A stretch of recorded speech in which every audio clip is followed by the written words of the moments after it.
Narito ang ika-18 kabanata ng ating kwento sa mga kwento ni Angelina. Pero bago tayo magpatuloy ay pakilike ang ating video. Ganon din ang subscribe button, pati na rin ang bell icon para lagi kayong updated sa mga parating ko pang mga uploads.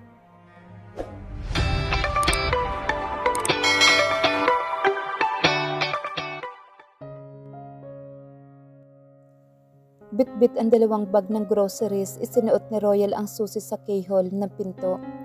Jacob was kind enough to give her a spare key. Bago pa siya umalis kanina. Nauna siyang umalis at naiwan niya si Jacob na naghahanda palang papasok nito ng opisina. Inabot na rin siya ng hapon sa kanyang trabaho. Nagkasabay kasi ang 2 niyang kliyente dahil na rin sa delay. Gawa na rin ng bigla ang honeymoon nila ni Jacob. Medyo late naman siya na nakauwi pero nagawa pa rin niya makapag-grocery. Ang masayang sabi ni Royal sa sarili, makakapagluto siya ng hapunan habang nag-aayos siya ng kanyang mga gamit at natigilan si Royal sa kanyang pag-iisip. Nang pagbukas niya ng pinto ay tumambad sa kanya ang magulong loob ng bahay. Halos namilog ang kanyang mga mata sa likod ng kanyang salamin at dahan-dahan siyang pumasok sa loob. At talaga namang nakakapanlumo ang naabutan niya. Hindi niya alam kung bakit nagkakaganoon ang loob. Pinasok ba sila na magnanakaw? Ang alarmang tanong niya sa sarili. Pero bakit puro damit lang ang nagkakalat? Ang iba ay sa sahig, ang iba ay nakasabit sa kung saan-saan. At mukhang ito pa ang maduduming damit nito na nasa hamper kanina. Ang sabi ni Royal sa sarili. Ano bang ginagawa ni Jacob at nagkalat ang mga gamit nito? Ang tanong niya sa sarili. Napabuntong hininga na lang si Royal. Mabilis siyang nagpunta sa kusina. Inilapag niya ang shopping bag sa kitchen counter. Sa kanya sinimulang iayos sa pantry ang mga pinamili niya. Pagkatapos ay mabilis niyang kinuha ang basket sa loob ng isang cabinet sa kusina kung saan nakalagay ang mga cleaning materials at mga laundry basket. Mabilis na kumilos si Royal at sinimulan niyang damputin ang mga damit nito at iniligay sa basket. She did it while sorting it out. Batay sa kulay at fabric ng mga ito, pinaghiwalay niya ang mga white at colored na damit, pati ang underwear na kanina lang ay nahiya siyang damputin. Pero dahil sa pagmamadali niya, ay hindi na niya inisip na underwear iyon ni Jacob. Asawa naman niya ito, so bakit pa siya mahihiya? Ang giit niya sa sarili at laking pasalamat niya dahil na rin sa puro cotton ang damit nito at hindi ito maselan labhan. Agad niyang isinalang sa washer dryer na nasa kusina ang mga puti nitong damit at nang maisalang na niya ang unang batch ng labahan ay nagsimula naman na magluto si Royal ng ulam. At dahil sa walang rice cooker si Jacob na napansin na niya kanina ay nakabili siya ng maliit na rice cooker na sa tingin ni Royal ay kasya para sa kanilang dalawa ni Jacob. Sinimulan niyang linisin muli ang magulong living room. Nagtaka naman siya kung bakit pati mga sapatos ni Jacob ay nagkalat sa living room. Ganun na ba ito magbihis? Pero hindi naman ganun kakalat kahapon nang umalis din ito. Instead of complaining that would only drain her strength, ay ipinagpatuloy niya ang pagliligpit. Inayos niya sa isang shoe rack na nasa gilid ng pinto ang mga sapatos ni Jacob. Pagkatapos niyang i-check ang ulam kung luto na ito, tapos na rin malabhan at mabanlawan ang mga damit, kaya pinindot na niya ang option ng dryer para matuyo na ang unang batch ng damit. Pagkatapos ay inalis niya ang mga tuyong damit, saka siya muling nagsalang sa washer ng pangalawang batch. Pagkatuyo ng damit ay itinupi niya ang mga ito ng maayos. She was thankful at hindi na plantsahin ang mga damit ni Jacob at nabawasan ang gawain niya. Pagkatupi ng mga damit ay dinala na niya ito sa loob ng kwarto at dahil ngayon pa lang siya nakapasok ng kwarto, simula nang dumating siya, ay nanlambot na naman siya sa nakita. Napapikit na lang siya at napabuntong hininga. Dahil sa pagmamadali niya kanina, ay ngayon lang niya napansin na pati pala loob ng kwarto ay magulo rin. She closed her eyes tightly and expelled her breath. Sa kanya sinimulang muli ang pag-aayos sa loob. Hindi naman niya pwedeng iwanan lang ng ganoon ang kwarto nito. She already saw it, and it will only cloud her mind dahil sa image na nakita niya. Kaya sa halip na mag-complain pa, ay nilinis na rin ni Royal ang loob ng kwarto ni Jacob at napagdesisyon na niya na bukas lang niya aayusin ang sarili niyang mga gamit. Pasimpleng tiningnan ni Jacob ang kanyang relo. Kasama niya kasi ang mga kabarkada niya at nasa isang bar na naman sila. Kasama nila ang mga kaibigan na babae. Well, girl, sex friend actually. They were so loud already dahil sa malakas na usapan at tawanan, gawa ng ilang oras na silang nag-iinuman at naparami na ang kanilang iniinom. Usually, kapag ganun na karowdy ang grupo nila, it even gets hotter dahil nagsisimula na ang mga kissing-pitting and touching with the girls. But this time, he was so sure hindi iyon mangyayari. He watched the number of bottles that he drank para hindi siya malasing, and he made sure na malayo siya sa mga babaeng kasama.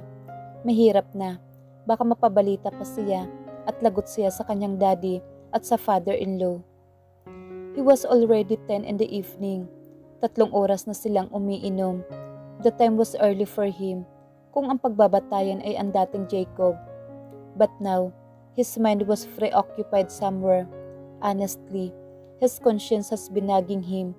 Simula pa kaninang umaga nang umalis siya ng bahay. The idea came up him na magkalat sa bahay at inunangan niya ang kanyang mga maduduming damit at mga sapatos. Gusto niyang maasar sa kanya si Royal sa pagiging makalat niya. Knowing that she was a net freak at mapuno ito sa kanyang ugali at magdesisyon itong layasan siya. Yes, that was his plan. Pero bakit nakokonsensya siya sa kanyang ginawa? Isipin lang niya na uuwi si Royal na pagod mula sa trabaho, tapos pagka-uwi pa nito ay maglilinis pa ng bahay nila. Umuwi ka na kaya, Jacob? Kanina ka pantahimik diyan, ang sabi sa kanya ng kasama nilang babae. She was new sa kanilang grupo. Ngayon pa lang niya ito nakasama dahil na rin sa ilang linggo siyang natigil sa pagsama sa mga ito. What was her name? Jacob thought. Hindi niya matandaan, but hindi naman siya interesado sa pangalan. He's interested kung paano ito sa kama. She's definitely a stunner, being a Brazilian beauty, and he know the type din siya nito. Kita naman sa lagkit ng tingin nito sa kanya. He hadn't had sex for a long while. Pero nagtataka siya kung bakit walang reaksyon ang katawan niya sa babaeng nagtatanong sa kanya. Ganyan talaga kapag pamilyado na, ang pambubuska ni Edward sa kanya. Ulol, ang natatawang sagot ni Jacob, sabay tungga ng kanyang beer. Hindi ba magagalit ang misis mo? Ang muling tanong ng babaeng hindi niya matandaan ang pangalan, na mukhang naglalaway na sa kanya dahil sa mga tingin nito, at talagang yumuko pa ito para makita niya ang pisngi ng mga dibdib nito na bababa nitong neckline. That's the idea, ang sagot ni Edward. Kaya tiningnan niya ito at tila binigyan ng warning na huwag magdaldal. But they got interested already. What? Gusto mo bang magalit ang misis mo sa'yo? Ang tanong ng babae sa kanya, na lumakas ang loob na lapitan siya nang marinig iyon mula kay Edward. Tumayo ito at tumabi na sa kanya. Bakit? Hindi ka ba masaya sa asawa mo? Ang interesadong tanong nito sa kanya. With eyes full of lust, he looked at her. Sa magandang mukha nito pababa sa malulusog nitong dibdib. Pero biglang nag-vibrate ang kanyang telepono. Kinuha niya ito sa kanyang bulsa at nakita niya ang pangalan ni Royal. Si Royal kung bakit hindi siya makaramdam ng kaunting libog man lang sa babaeng kaharap. Nagdadalawang isip pa siya kung sasagutin niya ang tawag nito, knowing na nakaharap ang mga kaibigan niya. He's going to be humiliated, but the blaring name of Royal sa screen ng kanyang phone nag at him. Paano kung emergency? He thought. He said and answered the call. Yes, ang sagot niya. Dinig na dinig ni Royal ang malakas na tugtog ng musika sa background ni Jacob nang sagutin nito ang kanyang tawag. Jacob, I was going to ask you kung pauwi ka na. Nagluto kasi ako. Baka gusto mong kumain dito sa bahay. Ang tanong ni Royal kay Jacob. Hindi na, mamaya pa ako uuwi. Ang sagot ni Jacob sa kanya. Din narinig niya ang boses ng isang lalaki. May sinabi ito at narinig niya ang malakas na tawanan sa background at dinig na niya ang boses ng babae. Your wife's calling you? Pinapauwi ka na? Ang sabi nito na narinig ni Royal at may kasama pang tawa. Look, stop acting like a good wife, okay? Ang galit na sabi sa kanya ni Jacob na nagpakirot ng kanyang puso. I'm sorry, okay? I won't bother you again. Ang mabilis na sabi ni Royal at pinatay na niya ang kanyang phone. She turned it off. She was so hurt. She blinked back the tears and muttered to herself, Be strong, Royal. Ang pulong niya sa sarili. He didn't want to bother him and he wanted her to stop acting like a good wife. Kagabi lang, they were good together, but now, hindi na niya maintindihan ang iba pang ugali ni Jacob sa kanya. She lost her appetite. Uminom na lang siya ng gatas at sa kanya kinuha ang kanyang unan at kumot sa kwarto nito. She didn't want to take the rest on sleeping beside Jacob kung galit ito sa kanya. Pero ang mas nagpasakit pa sa kanyang nadarama ay ang boses ng babae na narinig niya. Jacob expelled his breath. He didn't know why he felt hurt. Hindi ba ito ang gusto niya? Din bakit nasasaktan siya? Ang tanong niya sa sarili. Wow, ang tapang ah. Parang hindi anak ng general ang kausap.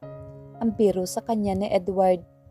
Umiling lang si Jacob at nagpatuloy sa pag-inom ng kanyang beer. He needed to forget. Ayaw niya ng sakit na nararamdaman niya. Ito ang iniiwasan niya at ayaw niyang maramdaman.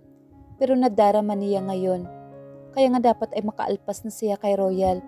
Dahil ngayon pa lang ay unti-unti na niyang nadarama ang kinatatakutan niya. Paano pa kaya kung hahayaan niya ang sarili na magmahal siya? Baka magaya siya kay Dave. At sa tuwing naaalala niya ang nangyari rito ay kinakabahan siya. Nice move, boss. Ipakita mo na. You can tame her, ang sabi ni Edward. Pero hindi siya sumagot at nagpatuloy lang siya sa pag-inom. It's been a while and Jacob looked at his watch. 11 na ng gabi. He has to go home. Although maaga pa sa kanya ang 11 ng gabi kumpara sa usually na pag-uwi niya noon. Guys, I have to go home. May meeting pa kami ni Dave bukas at kailangan na maaga akong pumasok or else gigilitan na naman ako ng leeg nito, ang sabi ni Jacob. Sabay lagay ng pera sa ibabaw ng lamesa bilang share niya sa ininom nilang beer. Mukhang mas takot ka pa kay Dave kaysa sa misis mo ah. Ang pang-aalas ka na naman sa kanya ng mga kasama. Mauna na ako, ang tanging sagot niya. Tatayo na sana siya nang hawakan ng babaeng katabi na di niya maalala ang pangalan ang kanyang hita. Pwede mo ba akong ihatid? Ang mapang-akit na tanong nito sa kanya at bahagya pang idinikit nito ang katawan sa kanya. Jacob looked at her seductive face down to her breast. A smile crept into his face. Sure, why not? Ang sagot niya at tinulungan niya itong tumayo. Napasulyap siya kay Edward at kinindatan siya ng kaibigan. Pero hindi siya sumagot. Magkasabay silang lumabas ng babaeng kasama. Pagdating sa parking lot, he opened the passenger door for her. Then he went inside the driver's side of his car. Jacob entered the house silently. Hindi niya inaasahan na makita si Royal na matutulog itong muli sa couch. At kahit na dim ang ilaw, he could see na malinis na ang bahay. He went to his room at tulad ng inaasahan niya, malinis ang loob. His clothes neatly folded and stuck in a basket. At sa palagay niya ay mga bagong laba ang mga ito dahil na rin sa mabangong amoy nito. She cleaned the house, did the laundry, and still managed to cook dinner for them. He felt terrible. Naalala niya ang babaeng kasama niya kanina sa loob ng kanyang kotse. Once he got inside his car, hinawakan agad ng babae ang kanyang hita at pinisil iyon. He immediately looked into her gorgeous face and breast. He could fuck her inside his car without anyone knowing. Ni hindi ito malalaman ng pamilya niya at ng daddy ni Royal. But suddenly, He saw Royal sitting beside him sa passenger seat. Hawak nito ang burger at fries at tumatawa ito ng malakas. "Get out," ang sabi niya sa babae. "What?" The woman whose name he can't even remember was aghast nang palabasin niya ito sa kanyang sasakyan. "I said, get out," he said slowly, sabay hawi sa kamay nito na nakahawak sa kanyang hita.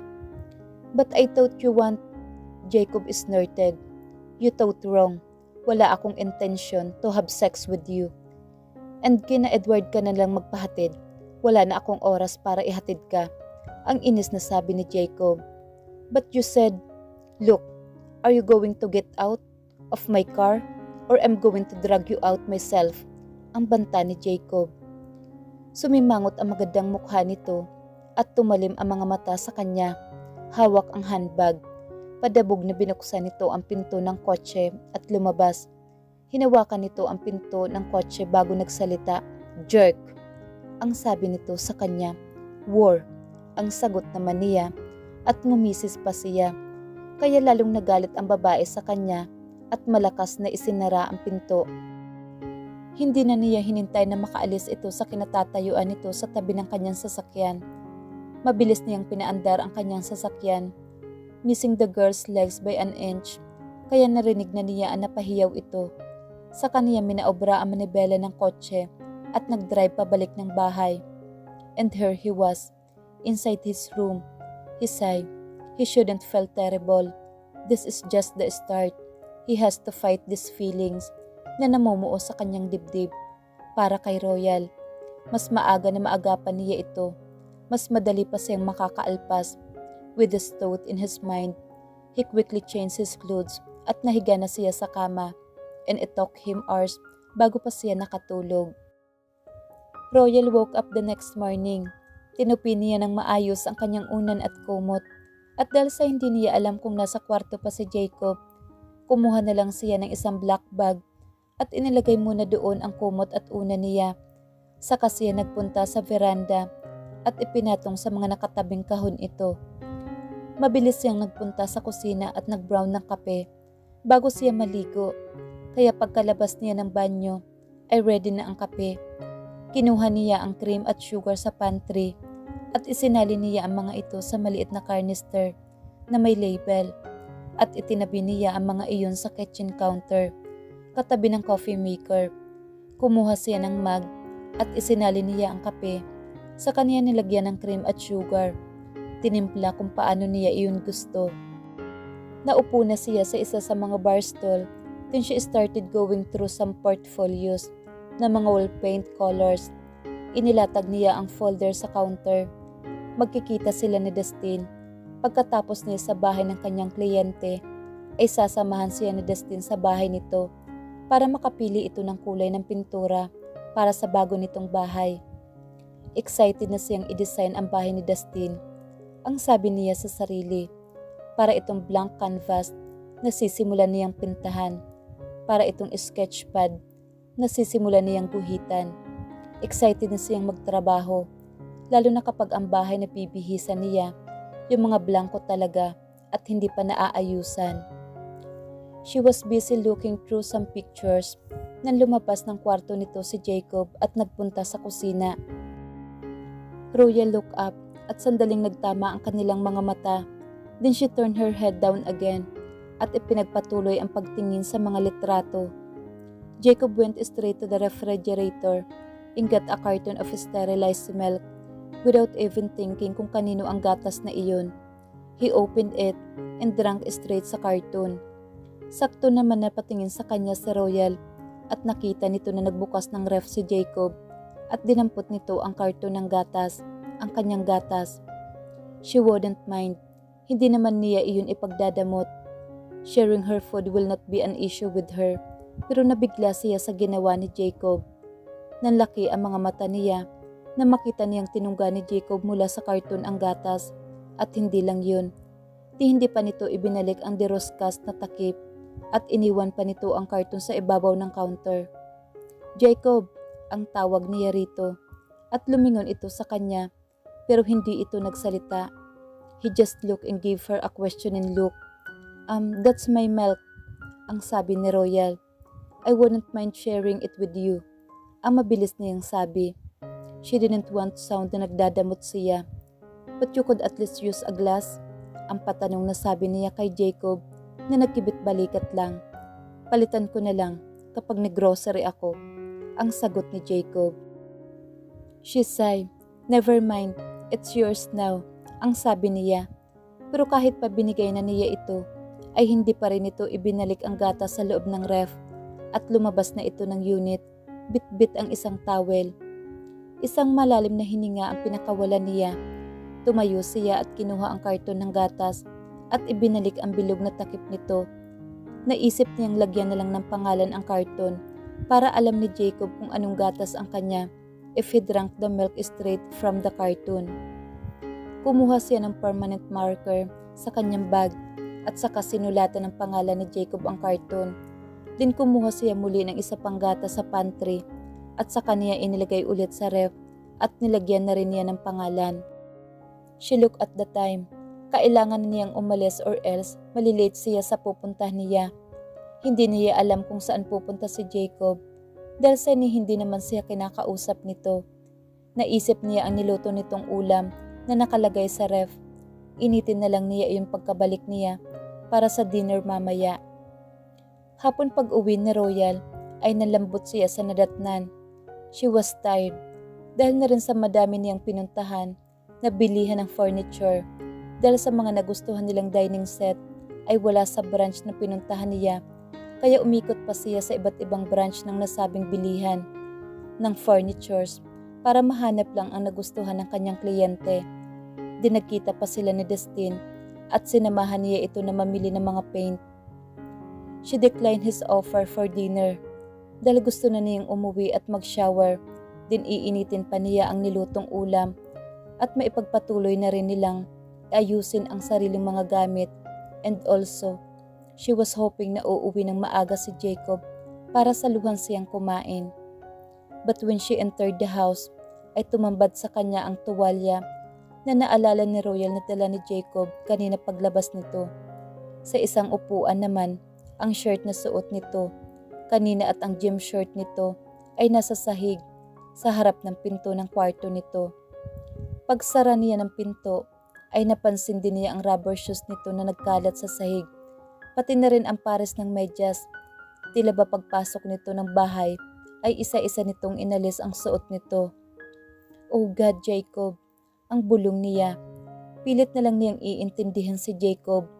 Nasanay siguro kasi ito ng ganong gawain noong namumuhay pa itong mag-isa sa bahay. Hindi na siya nagsayang ng oras.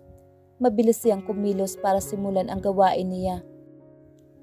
Magkakasamang muli sina Jacob at ang mga kabarkada nito.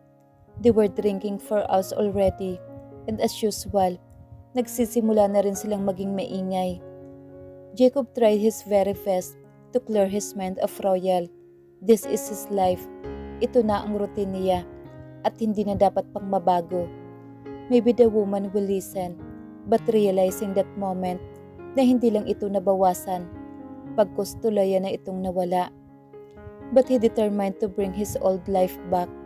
He has to be patient about it, ang sabi niya sa sarili.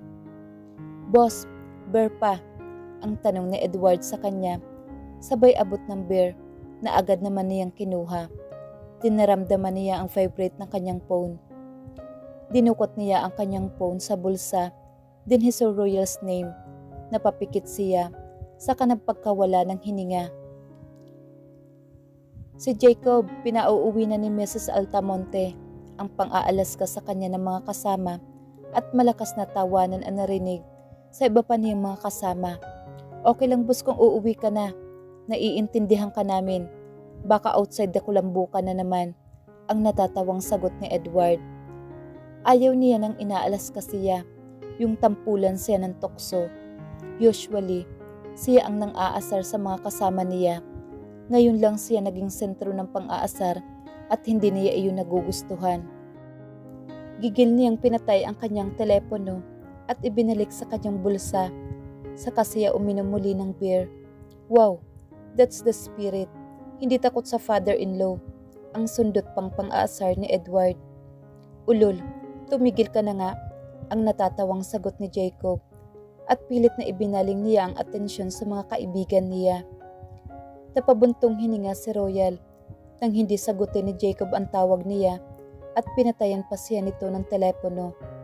Gusto lang naman niyang tanungin ito kung kakain ito sa bahay at muli na alala niya ang narinig na boses ng babae sa background ni Jacob kagabi. She's getting tired of what's happening. Kakausapin na niya si Jacob. She knew na wala siyang pakialam kung saan man ito pumunta. Hindi na niya saklaw iyon. Pero yung ginagawa nitong pagkakalat without even giving her the consideration na ilagay na lang nito ang mga damit sa loob ng kwarto nito. Tila sinasadya nito ang magkalat na lang araw-araw, habang siya ay parang alipin na nakasunod lagi at tagadampot ng kalat nito. That's why, that particular night, she patiently wait for him. Hindi na baling mapuyat siya, kakahintay, makausap lang niya ito. She checked the time. It was 1 in the morning. Marahas siyang napabuntong hininga. Maya-maya ay narinig niya na may nagbubukas ng pinto. Then pumasok si Jacob at nagulat ito nang makita siyang gising pa. Pero hindi siya nito pinansin at nagsimula na lang itong tanggalin ang suot na sapatos at medyas nito at ikinalat sa sahig. Inalis din nito ang suot na jacket at isinapit sa isang upuan. Royal closed her eyes tightly and sighed. Tumayo siya at inayos sa shelf ang sapatos nito at dinampot niya ang medyas at jacket. Jacob, huwag mo naman sanang mamasamain. Pero huwag ka naman sanang iwan na lang kung saan ang mga gamit mo. Pwede mo namang idiretso sa hamper ang madudumi mong damit kaysa sa ikalat mo rito. Akala ko ba ayaw mo nang nakakalat, lalo na sa living room? Sino bang may sabi sa iyo na damputin mo ang mga damit ko? I told you, may tagalaba at tagalinis ako ng bahay. Ikaw ang nagpresenta na ikaw ang maglilinis at maglalaba. So anong nirereklamo mo? Kung ayaw mo na mapagod, pabayaan mo ang mga gamit ko. And isa pa, tigilan mo nga ang pagtawag sa akin tuwing nasa labas ako. Iniistorbo mo lang ako. Ang galit na sabi ni Jacob sa kanya. Kung ayaw mo ng ganitong buhay, you are free to leave. Sabay pasok nito sa loob ng kwarto nito at malakas na isinara ang pinto. Royal tried to blink back her tears. Huwag kang iiyak, Royal. Huwag kang iiyak. Ang giit niya sa sarili. You're a strong woman. You'd always been a strong girl. And now a strong woman. That man would never bring you down. Ang giit niya sa sarili. Kung iyon ang gusto niya, pagbibigyan niya ito. But leaving is not an option for now. She said to herself, it's just a shame. She warned him before not to insult her intelligence, and now she thought that was he was doing. Akala niya siguro, di niya mapapansin na sinasadya nito ang lahat. Ang sabi nga ng isang turo, kapag binato ka ng bato, batuhin mo ng tinapay. Pero nabanggit ba na hindi pwedeng ilagay sa lalagyan ang tinapay na ibabato? Ang nakangiting tanong ni Royal sa sarili. Abangan bukas ang karugtong ng ating kwento sa mga kwento ni Angelina. Muli po ay nagpapasalamat ako sa walang sawang pagsubaybay at pag-iiwan ng magagandang komento. Merry Christmas po sa inyong lahat in good health. At sa lahat ng OFW, sana po ay maging masaya kayo ngayong Pasko kahit po malayo kayo sa inyong pamilya. At lagi niyo pong pakaingatan ang inyong mga sarili para sa inyong mga pamilya na umaasa sa inyo. Ingat po kayo palagi. Muli po ay Merry Christmas sa ating lahat.